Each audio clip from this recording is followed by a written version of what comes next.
কোনোবা এজন দুইজনে ভুল হয়তো কৰিব পাৰে। ইয়াৰ কাৰণে আমি আজি গোটেই আদিবাসী সমাজটো আমি বদনাম দিয়াটো উচিত নহয় আৰু এইটো সমাজক বদনাম দিব নালাগে। তো ইয়াৰ ওপৰত তদন্ত হ'ব। এই ৰুণিকাটা ৰেঞ্জৰ কোন অফিচাৰ আছে পৰেশৰ, ইয়াৰ পৰা আমি ৰিপৰ্ট ল'ম।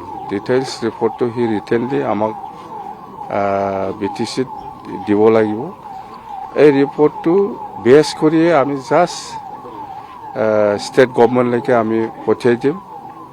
একে কথা, ষ্টেট গভৰ্ণমেণ্টে ইয়াত আইনী ব্যৱস্থা কি লয় নলয়, ফৰেষ্ট ডিপাৰ্টমেণ্টে কি ভুল কাম কৰিছে বা কোনোবা ব্যক্তিয়ে কি ভুল কাম কৰিছে, ইয়াৰ ওপৰত তদন্ত হোৱাটো ভাল আৰু নিশ্চয় ষ্টেট গভৰ্ণমেণ্টে এইটো দায়িত্ব ল'ব।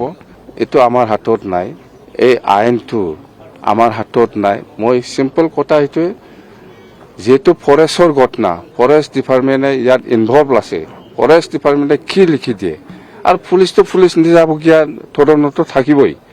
আমি জাষ্ট আমাৰ ট্ৰেন্সফাৰ ডিপাৰ্টমেণ্ট BTCত ফৰেষ্টটো এই হিচাপত আমাৰ ৰিপৰ্ট লোৱাটো আমাৰ দায়িত্ব।